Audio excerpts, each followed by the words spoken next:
이 시간 우리에게 주시는 하나님의 말씀은 신약성경 빌립보서 2장 5절로 11절까지의 말씀입니다. 말씀을 봉독하겠습니다. 너희 안에 이 마음을 품어라.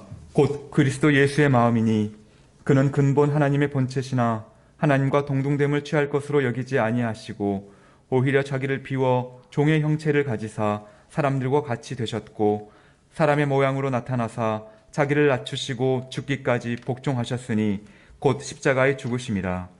이러므로 하나님이 그를 지극히 높여 모든 이름 위에 뛰어난 이름을 주사 하늘에 있는 자들과 땅에 있는 자들과 땅 아래에 있는 자들로 모든 무릎을 예수의 이름에 꿇게 하시고 모든 입으로 예수 그리스도를 주라 시인하여 하나님 아버지께 영광을 돌리게 하셨느니라. 아멘. 이 시간 주님의 십자가가 생명입니다 라는 제목으로 목사님 말씀 전하시겠습니다.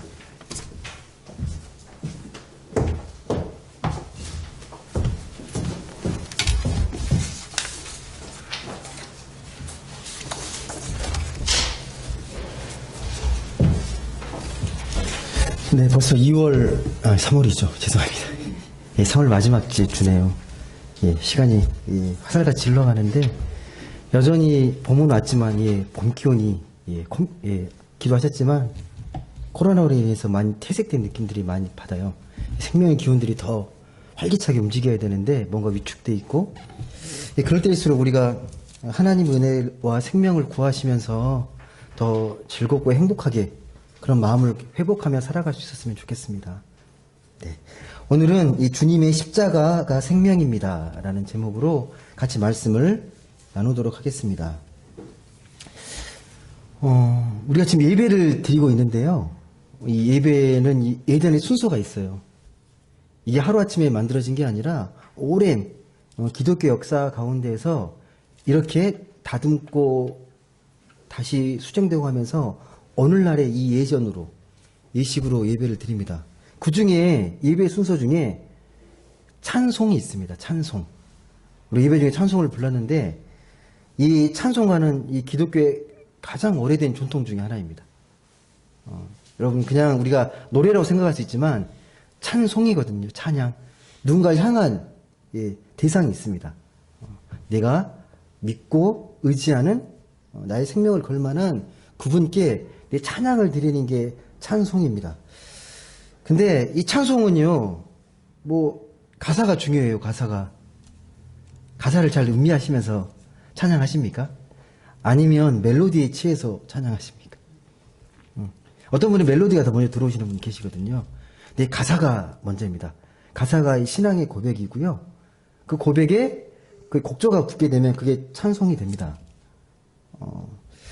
근데 오늘 읽었던 말씀이 찬송이에요.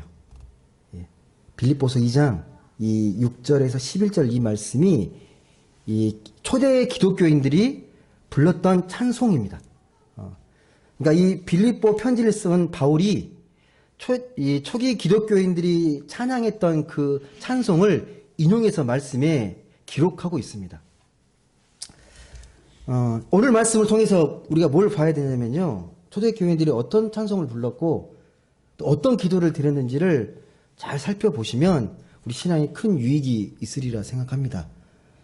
오늘 읽었던 본문은 이제 크게 두 가지로 나누어집니다. 앞부분과 뒷부분인데 6절부터 8절까지는 예수님께서 죽기까지 십자가에 순종했다.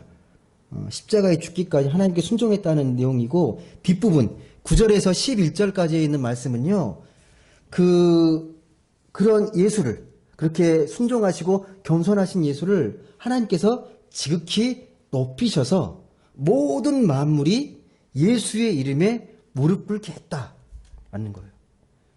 그러니까 예수님이 십자가에 달려 돌아가셨는데 그 돌아가신 예수님의 겸손하신 그 사랑과 그 마음을 하나님께서 높이셔서 모든 만물보다 뛰어나게 하셨다. 이게 오늘 주님을 향한 찬송이거든요. 이 찬양, 이 가사입니다. 특별히 오늘은요, 그 앞부분은 우리가 주님이 십자가 지신 것은 우리가 잘 아는 내용들인데 뒤에 나와 있는 내용. 그럼 이 십자가가 왜 우리에게 중요하고 어떤 의미와 어떤 메시지가 담겨 있는지 그걸 잘 깨닫는 게 중요해서 이 뒷부분을 좀 우리가 같이 더 보도록 하겠습니다. 먼저 9절 말씀 보시게 되면요, 이렇게 기록되어 있습니다. 하나님이 그를 지극히 높여 모든 이름 위에 뛰어난 이름을 주셨다. 무슨 말씀인지 이해되십니까? 하나님이 예수를 높이셨다. 높이셨는데 예수를 모든 이름보다 뛰어나게 하셨다. 탁월하게 하셨다. 같은 말인데 예수님을 지극히 높이셔가지고 모든 만물보다 더 뛰어난 이름을 주셨다라는 거거든요. 무슨 의미인지 아시겠습니까? 재밌는 표현이 있잖아요. 이름은 이름인데 뛰어난 이름이에요. 여러분 주위에 뛰어난 이름 보셨습니까? 이름이 뛰어나요. 뛰어난 이름. 여러분 지금은 우리가 이름을 지을 때 어떤 소망과 바람을 담아서 이름을 짓거든요. 근데 예전에는 그 이름이 그 사람의 정체성이에요. 그 사람의 특징이에요. 그 이름이라는 게. 그 이름을 보면 이 사람이 누군지를 알아요. 그러니까 로마 시대잖아요. 로마 황제 옥타비우누스를 아우구스투스라고 이야기해요. 그러니까 아우구스투스가 라틴어로 뭔 뜻이냐면 존엄자라는 뜻이거든요. 로마에서 전 세계에서 가장 위험 있는 분, 존엄하신 분이 아우구스투스예요. 로마 시대에는 황제가 신이었잖아요. 신으로 추앙받았잖아요. 그런데 예수가 그런 이름보다 더 뛰어나다. 모든 이름보다 뛰어나다라고 이야기를 하는 거예요. 지금으로 이름을 생각하시면 안 되고 당시의 이름을 생각하시면 이 뛰어난 이름이라는 게 어떤 의미인지가 좀 더 다가오실 거예요. 와, 더 뛰어난 이름이 있네? 황제 이름보다 더 뛰어난 이름이 있어? 그렇게 찬양하고 있는 거거든요. 예수라는 이름, 예수 그리스도라는 이름은 모든 만물보다 뛰어나다. 더 뛰어난 이름을 갖고 있다라고 찬양을 합니다. 그러면서 10절에 뭐라고 이야기하냐면 하늘에 있는 자들과 땅에 있는 자들과 땅 아래에 있는 자들로 모든 무릎을 예수의 이름에 꿇게 하시고. 왜 이런 표현을 쓰냐면요. 예전에는 이 세계가 세 개의 층으로 이루어졌다고 했거든요. 하늘, 땅 아래. 하늘에는 하늘에 속한 사람들이, 하늘의 속성을 지닌 사람 존재가 살아가는 곳이 그런 하늘이고, 땅은 왕을 비롯한 수많은 사람들이 이렇게 사는 곳이 땅이에요. 땅 아래는 죽은 사람들이 사는 곳. 그들은 정말 공간적으로 이해를 했어요. 이 세계에 죽은 사람은 땅으로 가고 하늘에 속한 사람은 하늘에 있고 지금 우리는 이 땅에 있다. 이게 그들 생각하는 세계관이에요. 세계관. 그래서 이런 표현이 나오는 거예요. 땅 아래나 땅이나 하늘이나 그 모든 것들이 어쩌다 예수의 이름에 꿇게 하셨다. 무슨 말이냐면 뭐 살아있는 자나 죽은 자나 하늘에 있는 자나 온 우주 만물을 통치하시는 분은 예수 그리스도라는 고백입니다. 이 고백은요. 이어서 11절은 또 이렇게 마지막으로 이야기해요. 모든 입으로 예수 그리스도를 주라 시인하여 하나님 아버지께 영광을 돌리게 하셨느니라. 모든 입은 10절에 나와 있는 땅 아래에 있는 자들, 땅에 있는 자들, 하늘에 있는 자들의 입을 이야기해요. 모든 입들이 뭐라고요? 예수님이 주님이십니다라고 시인한다. 고백한다는 거죠. 다시 말씀드려서 생명의 주권, 이 구원의 주권이 예수 그리스도에게 있다라는 거예요. 이렇게 고백한다라는 말입니다. 근데 혹시 여러분, 자, 이렇게 말씀드렸던 이 9절과 10절과 11절, 모든 이름보다 뛰어난 이름이 예수 그리스도이시고, 모든 땅 아래에 있는 거나 땅이나 하늘이나 예수의 이름에 무릎을 꿇고, 그리고 모든 입이 예수를 주님이라 시인합니다. 라는 표현은요, 누군가를 빗대었을 때 쓰는 표현이에요. 당시에요. 누군가를, 칭송할 때 쓰는 표현이에요. 이 말씀이 기록되어 있는데, 누군지 아시겠습니까? 로마 황제예요. 로마 황제한테 이렇게 쓰는 표현이에요. 로마 황제에게. 로마 황제는 모든 이름에 뛰어난 이름이시고, 모든 세상의 것들이 다 황제 앞에 무릎을 꿇고, 모두가 황제를 주라고 신합니다. 이 표현이에요. 정말 당시 로마 황제가 그만큼 어마어마한 거예요. 로마 황제의 힘과 권력이라는 게 생사여탈권을 쥐고 있는 어마어마한 권력의 상징입니다. 당시 주변의 나라에서 로마의 말을 듣지 않으면 어려움을 당하고 로마의 말을 잘 들으면 평화가 보장돼요. 여러분, 이 로마가요, 당시에 로마 사람이 아니어도 능력만 있으면 얼마든지 성공할 수 있었던 시대예요. 능력만 있으면요. 그리고 어느 시대보다 이 법치가 이루어졌던 나라가 로마 제국입니다. 대단한 나라였죠. 그래서 우리가 예상하는 것보다 더 철저하게 이렇게 영광스럽고 법치가 보장된 평화로운 이 제국이 로마 제국이었습니다. 그래서 오늘 말씀을요, 예수 그리스도를 빼고 이 로마 황제의 이름을 넣으면 이렇게 고백이 돼요.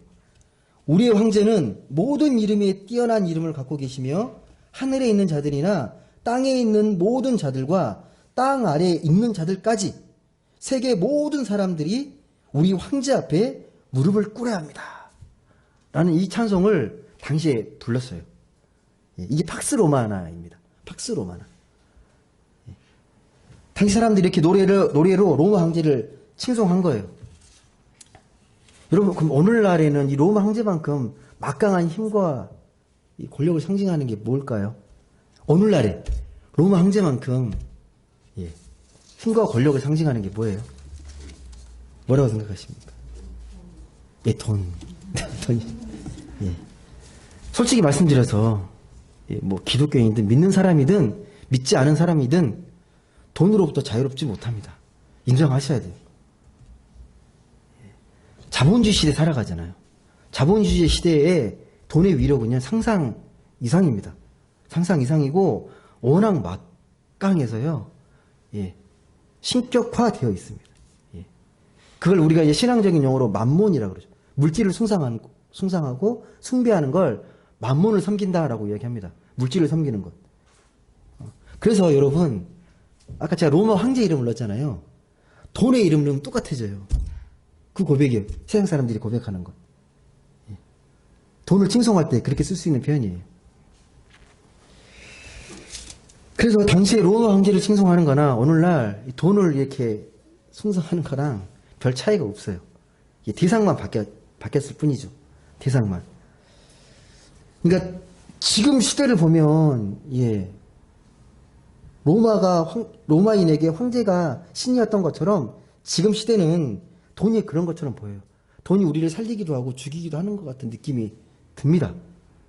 돈이 지배하는 세상처럼 우리는 충분히 느껴집니다. 그런데 왜 오늘 말씀에 이 당시 초대 기독교인들은 세상 사람들이 로마 황제를 칭송할 때 어떻게 이런 찬송을 할 수 있었을까요? 다들 로마 황제가 가장 뛰어난 이름을 갖고 있다고 찬양하는데 왜 초대 교인들은 이런 고백을 과감하게 할 수 있었을까요? 모든 이름이 뛰어난 이름은 예수 그리스도시라고 이렇게 고백할 수 있었겠습니까?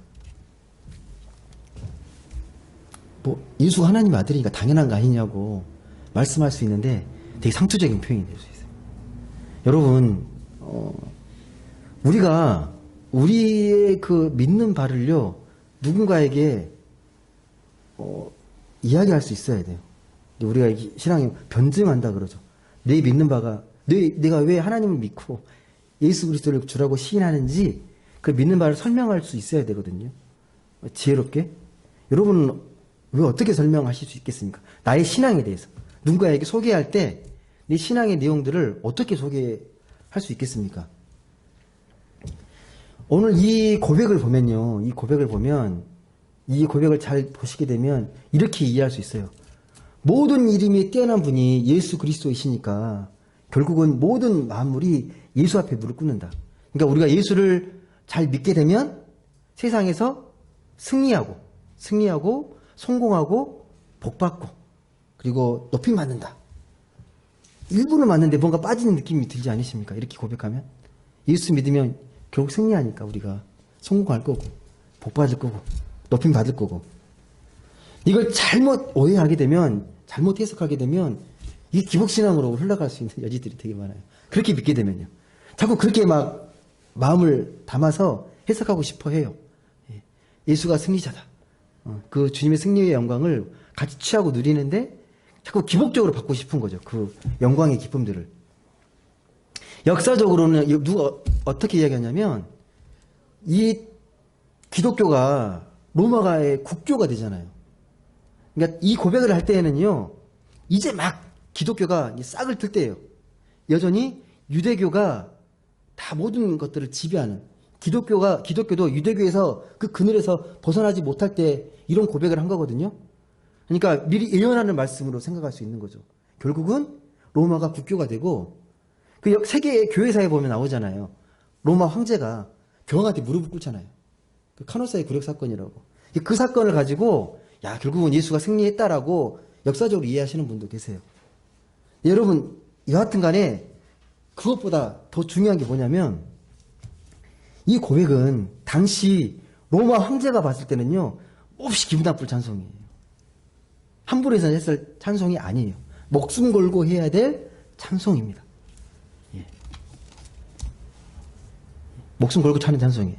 로마 황제가 가장 뛰어난 이름인데 그보다 더 뛰어난 이름이 예수 그리스도라고 고백하는 건요, 상상하기 어려운 고백입니다. 우리는 쉽게 보고 있지만 이 고백은 정말 말씀이면서 기도문이고 신앙 고백이에요. 예. 그냥 되어진 고백문이 절대 아닙니다. 예. 그렇기 때문에 명확하게 소개하는 거예요, 바울이. 이 빌립보서의 서신에서 초대교인들의 신앙 고백에 대해서 그 내용이 무엇인지를 명확하게 이렇게 고백합니다. 여러분, 예수가 높임을 받는다라는 말은요, 그래서 예수가 생명이다라는 말이에요. 가장 존귀한 이름이다. 가장 뛰어난 이름이다라는 건 모든 생명과 구원과 주권이 예수 그리스도에게 있다라는 그 고백이 오늘 말씀에 있는 이 찬양 고백입니다. 근데 대다수의 사람들은 로마가 워낙 번성하고 가장 강력했기 때문에 로마가 적의 공격으로부터 다 막아주고 또 로마가 번성했기 때문에 로마 시민만 되면 잘 먹고 잘 살잖아요. 예, 되게 풍요롭게 살게 되고 안락하게 삽니다. 그게 전부라고 생각할 수 있는 시대였죠. 여러분도 아시겠지만 아무리 나라가 부강하고 나라가 뛰어나도 생명까지는 주지 못해요. 생명을 보호해 주지 못합니다. 아무리 뛰어난 나라도. 로마도 망했잖아요. 여러분, 지금 우크라이나가 제가 알기로는 되게 평화로운 민족으로 알고 있거든요. 예, 나라가 지켜줄 거라고 생각할 수 있어요. 근데 나라가 지켜주지는 못합니다. 예. 우리에게 생명이 어디에 있는가를 좀 깊이 고민하게 하는 거죠. 아무리 로마가 강한 나라고 힘 있는 나라고 예, 권세가 있어도 우리의 생명까지 지켜주지 못한다라는 고백이 이 오늘의 이 고백입니다. 이런 고백을 할 수 있었던 이유를 잘 생각해 보십시오. 초기 기독교인들이 예수를 통해서 무엇을 보았기 때문에, 무엇을 경험했기 때문에 이런 고백을 할 수 있었는지 잘 보셔야 합니다. 여러분, 우리가 예수 믿고 구원받았다, 생명 얻었다라는 것의 의미는요, 우리가 죄와 죽음의 그런 굴레에서 벗어났다는 의미가 있거든요. 예. 죄의 어떤 세상, 또 죽음으로부터의 불안, 벗어났다는 의미가 있어요. 예. 죄라는 유혹이 다른 게 아니에요. 죄라는 건 내가 스스로 모든 것들을 해결해 나갈 수 있다는 게 죄예요. 내 힘으로 모든 걸, 나를 완성할 수 있다는 게 죄인데, 늘 이 죄와 죽음의 불안 속에 우리는 늘 살아가거든요. 근데 우리가 예수 믿고 하나님 믿는데 여전히 불안할 때가 있어요. 죄와 죽음의 문제에서 다 해결받지 못했다고 생각할 때가 참 많이 있습니다. 예수를 아무리 잘 믿는 것 같은데 늘 걱정하고 염려하고 불안해합니다. 왜 그럴까요? 그런 시선으로 보게 되면요, 세상의 모든 만물이, 모든 권세가 예수에게 무릎 꿇는다? 이게 실감이 나지 않은 거예요. 세상은 돈이 가장 힘 있는 것 같고 돈 앞에 다 무릎을 꿇는 것 같으니까 왠지 예수라는 이름은 그냥 신앙의 세계에서만 통용될 것 같고 현실에서는 전혀 적용되지 않는 말씀처럼 자꾸 느껴집니다. 세상의 돈과 권력이 더 강력한 힘을 발휘하는 것처럼. 그래서 이런 현실을 감안하게 되면 이런 초대 교인들의 고백들이 오늘날 좀 무색해 보이는 그런 느낌이 듭니다. 다시 말씀드리지만 그럼에도 불구하고 지금보다 더 강력했던 이 로마 황제가 로마 제국 시대에 어떻게 예수가 그리스도입니다. 주이십니다. 생명입니다. 라는 이 고백을 할 수 있었을까요? 어떻게 이게 가능했을까요?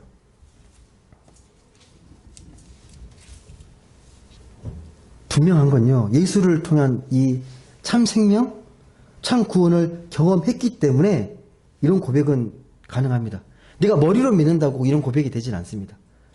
내가 그런 확신이 있고 그런 생명에 대한 체험이 있어야 이런 고백이 가능해집니다.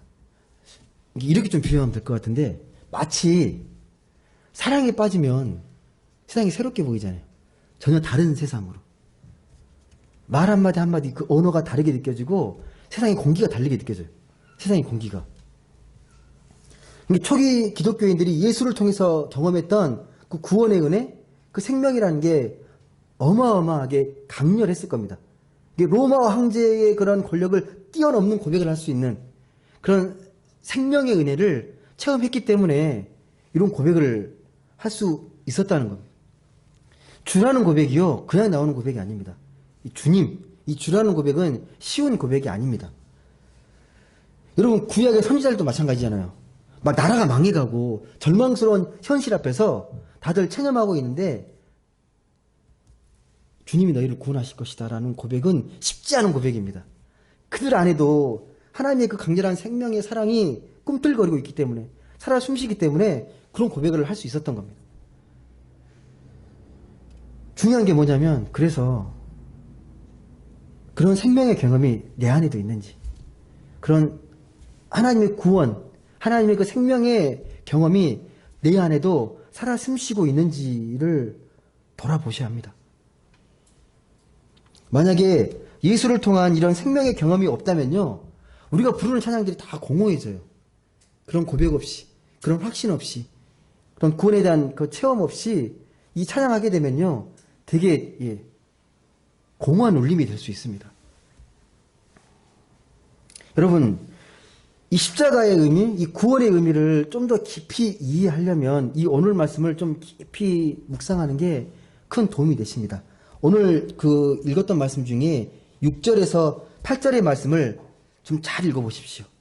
주님이 어떻게 순종하셨는지, 우리 한번 같이 우리의 마음을 담아서 한번 좀 읽어보겠습니다. 빌립보서 2장 6절에서 8절까지의 말씀입니다. 같이 읽겠습니다. 시작.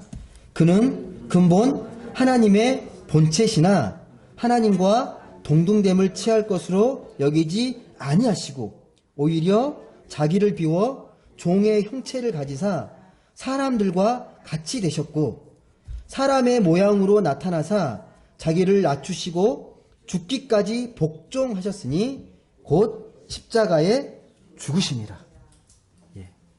여러분, 예수 그리스도가 십자가 지신 게요, 가벼운 게 아니에요. 쉬운 게 아니에요. 절대 쉬운 게 아닙니다, 여러분. 원래 하나님이세요. 하나님과 근본 같은 본체세요. 근데 하나님과 동등됨을 취할 걸 여기지 않고 자기를 비워서 사람의 육신을 입습니다. 이것도 어마어마한 거죠. 하나님 어떻게 피조물이 됩니까? 상상할 수 없는 일이잖아요. 근데 여기서 그치지 않고 자기를 더 낮춰가지고 이 인간이 겪을 수 있는 가장 처절한 죽음, 가장 비참한 죽음, 십자가형에 달리신 거예요. 십자가 죽음을 복종하신 거예요. 여러분, 당시 십자가 죽음은 이 정치형인데요, 십자가 죽음이라는 어떤 의미가 달려있냐면요, 십자가에 죽는 사람은 위로할 가치도 없는 사람인 거예요. 십자가에 죽게 되면요, 아예 사람으로서 모든 것들을 조롱과 비난의 대상이 되는 게 십자가 죽음이에요. 하나님이 사람이 되는 것도 대단한 건데 그런 하나님께서 십자가에 달려 죽으셨다? 이건 상상하기 어려운 일입니다.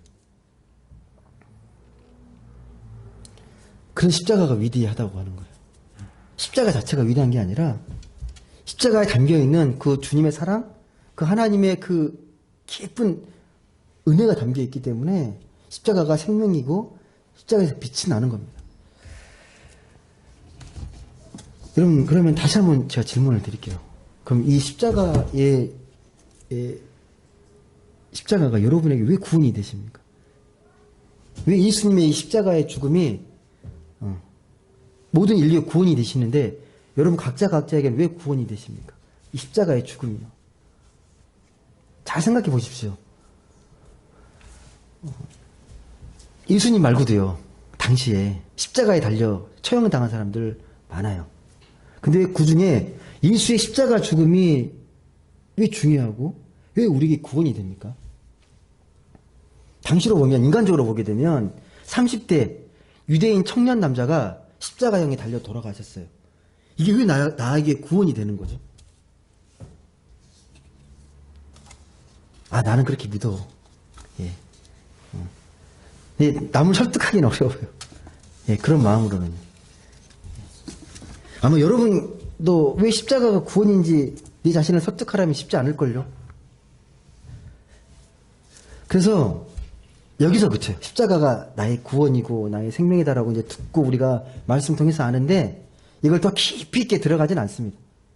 거기서 그쳐요. 그리고 더 깊이 들어가지 않더라도 내가 신앙생활 하는 데는 별 어려움이 없는 것처럼 느껴집니다.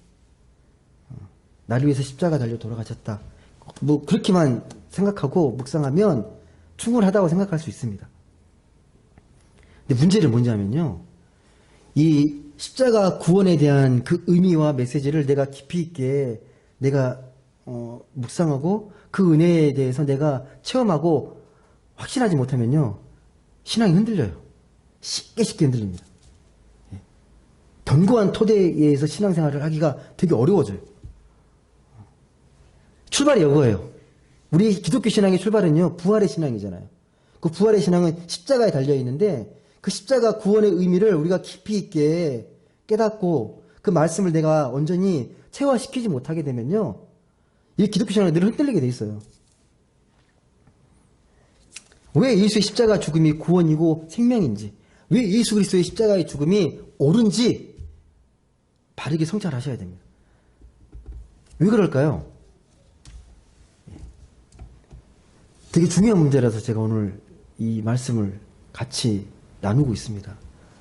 당연한 건데 너무 당연하기 때문에 그 깊이에 대해서 너무 우리가 몰라요. 너무 당연해서. 왜 예수의 죽음이 생명을 얻는 유일한 길인지를 좀 깨달으셔야 됩니다. 그 비밀이 어디에 있냐면 예수님의 그 죽음에 있어요. 예수님의 죽음. 죽음의 의미를 여러분 잘 생각해 보십시오. 여러분이 진짜 평안할 수 있는 길 뭔지 아세요? 예. 모든 괴로움과 고통에서 벗어날 수 있는 길. 누군가 걱정하지 않고 모든 염려에서 벗어나는 길은요. 죽음입니다. 무덤에 있는 죽은 자들이 고민하고 걱정하지는 않겠죠. 이 비유가 아니라 팩트예요. 죽음을 통과해야 구원에 이르를 수 있습니다. 근데 그 길을 걸어가신 분이 주님이세요. 십자가의 죽음을 통해서 죽음을 통과하시고 우리에게 참 생명과 구원을 주시기 위해서 십자가에 달려 돌아가셨습니다. 먼저 죽지 않으면 구원이 없습니다. 죽음의 의미를 잘 깨달으셔야 돼요. 구원이 없다는 건 생명이 없다라는 의미인데 생명을 얻는다, 구원을 받는다. 여러분 그 의미가 그래서 왜 죽음과 연결되어 있냐면 그런 모든 죄와 죽음과 고통에서 해방되는 순간이기 때문에 그래요. 여러분의 힘으로 여러분의 걱정과 고민, 염려, 그런 죽음의 문제 벗어날 수 있으십니까? 여러분의 노력과 어떤 깊은 명상으로 죽음의 문제, 고통의 문제, 내 염려와 불안의 모든 문제들을 해결하실 수 있으십니까? 우리는 그만큼 연약한 실존이에요. 우리 힘으로 할 수 있는 게 의외로 적어요.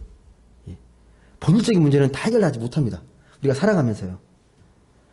우리가 얼마나 연약한지 한번 제가 예를 들어드릴게요. 이 예가 맞을지 모르겠는데 예전에 제가 그 교회 청년 때 예배 끝나면 볼링 치러 많이 갔던 것 같아요. 볼링을 많이 치러 갔었는데 재밌게 치다가 내기 볼링을 치잖아요. 눈빛이 막 달라지거든요. 눈빛이 돈 내기 싫어가지고 그 마음 있잖아요. 막 물에 불 켜고 막 조금만 매너 안 좋으면 뭐라 그러고 막, 야, 너 그렇게 하면 안 돼, 막 그러고. 예. 그러다가 이기면 너무 기분이 좋고, 지면요, 되게 기분이 나빠집니다. 혹시 매너가 나쁘면 더 불쾌해지고, 그리고 지고 났을 때 막 그런 생각을 하거든요. 아, 좀 더 잘할 걸. 아, 그때 실수 안 했어야 되는데. 막 이런 여러 가지 막 온갖 머릿속에 잡념들이 막 떠올라요. 이런 뭐 친선 시합에도 우리는 이렇게 자유롭지 못해요. 우리 실전이라는 게 그래요. 하물며 우리 살아가는 삶의 문제는 오죽하겠습니까? 자유롭지 못하다니까요. 늘 걱정하고 불안하잖아요. 즐거운 일을 경험하면, 이렇게 막 행복한 일 경험하면 막 좋다가 금방 지나가요. 금방 지나가고 또 다른 걱정과 불안이 막 엄습해 와요. 내 안에서. 이 실존적인 불안이 막 계속 엄습해 옵니다. 여러분 만약에 지금 대통령이 여러분에게 어떤 장관 자리를 제안한다면 여러분 수락하시겠습니까? 그냥 상상해. 예? 만약 저에게 뭐 요청한다면 저는 정중히 거절할 것 같아요. 정말로. 아니 뭐 명예로 이걸 떠나서 여러분 그 자리가 높을수록 책임이 되게 무거워지고 생각할 일들이 되게 많아집니다. 높은 자리에 있을수록 생각하고 해야 될 일들이 정말 많아요. 그 굴레에서 벗어나는 게 쉽지 않아요. 정말입니다. 예. 조심스럽지만 여러분, 만약 저에게, 그러니까 그럴 일도 없겠지만요, 어느 뭐 큰 교회에서 뭐 저를 담임으로 뭐 청빙하겠다? 안 갈 겁니다. 예. 감히 말씀드릴 수 있는 게. 얼마나 힘들고 어려운 일인지를 알기 때문에, 뭐 제가 그런 그릇도 안 되지만, 그만한 능력도 안 되지만, 얼마나 그 고뇌와 그 힘듦 속에 살아가는 걸 알기 때문에 그 길을 선택하지 않겠습니다. 무슨 말씀이냐면 제가 여러분, 좋은 일이든 나쁜 일이든 일이 많고 생각할 게 많아질수록 평안이 없어요. 분명한 겁니다, 여러분. 예. 생명으로부터 점점점 멀어져요. 예. 자유롭지 못해요. 이런 점을 잘 생각하시면 죽음의 의미가 더 선명하게 다가올 거예요. 죽음을 왜 통과해야 되는지. 예. 여러분, 아무리 죽음이 처절해도요, 죽는 순간 모든 삶의 고뇌에서 해방되잖아요. 죽게 되면. 죽음의 과정을 통과해야 영원한 안식에 들어갈 수 있습니다. 여러분, 오해하지 마세요. 제가 죽음을 외쳐하는 게 아니고요. 저는 매일의 일상의 삶 속에서 말씀을 묵상하고 그 말씀 속에 생명의 기쁨을 발견하면서 함께 나누고자 하는 사람이에요. 그런 사람 중에 한 사람입니다. 그런데 그렇게 하려면 여러분도 그렇게 사셔야 되는데 나의 삶의 본질이 무엇인지를 먼저 잘 이해하셔야 됩니다. 이 삶이 어떻게 지금 이루어지고 있고 어떻게 흘러가고 있는지 신앙의 눈으로, 영적인 눈으로 잘 들여다보셔야 합니다. 내가 잘 살고 있는지. 예. 남들이 봤을 땐 잘 사는 것 같은데 나 내면이 공허하다면 영적으로 뭐 문제가 있는 거잖아요. 예. 네가 무슨 문제가 있어. 자식들 뭐 다 뭐 가족도 평안하고. 근데 나는 뭔가 만족이 없고 이 내면이 공허하다면 다시 들여다보셔야 돼요. 내가 정말 자유로운지, 내가 참 해방을 맛봤는지, 생명을 경험하며 살아가고 있는지를 보셔야 합니다. 그래서 예수와 함께 내가 죽고 예수와 함께 다시 살아난다 의미를 잘 되새겨 보셔야 합니다. 그 의식이 뭐냐면 세례잖아요. 세례 의식이 물에 담갔다가 빼잖아요. 담갔다는 건 죽었다는 거예요. 이제 옛사람은 다 죽었고 다시 일어날 때 주님과 함께 새 생명으로 살아간다는 의미예요.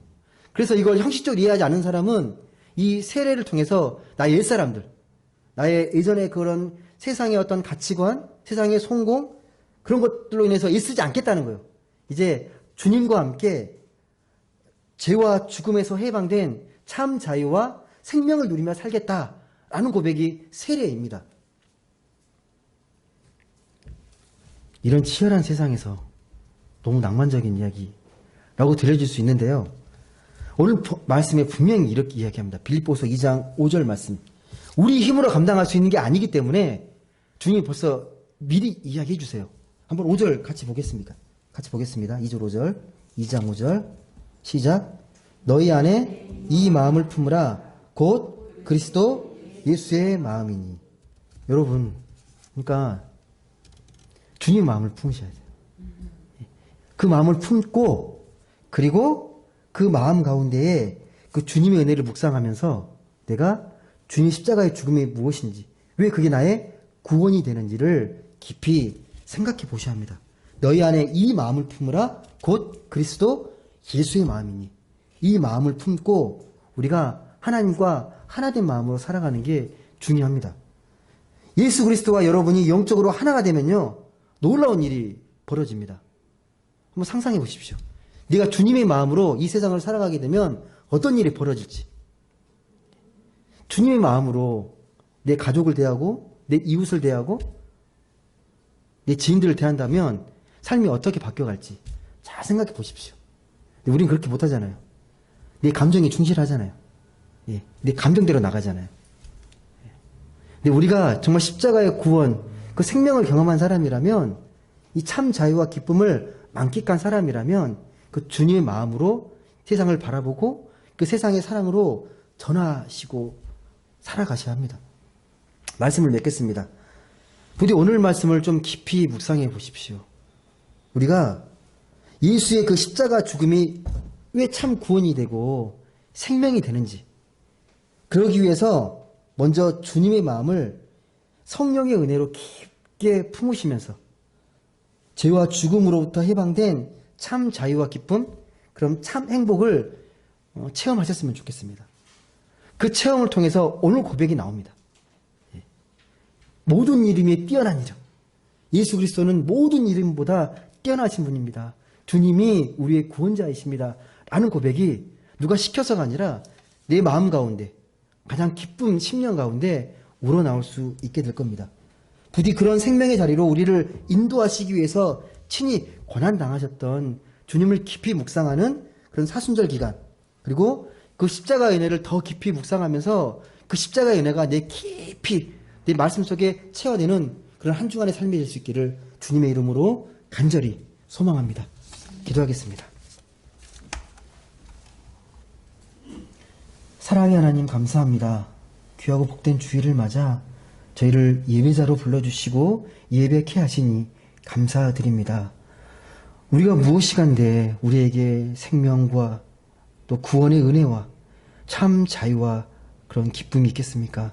오직 주님만이 우리의 생명이 되시고 우리에게 참 자유를 주시는 분임을 다시 한번 고백하오니 그 구원의 자리로 우리가 깊이 들어가게 하여 주옵소서.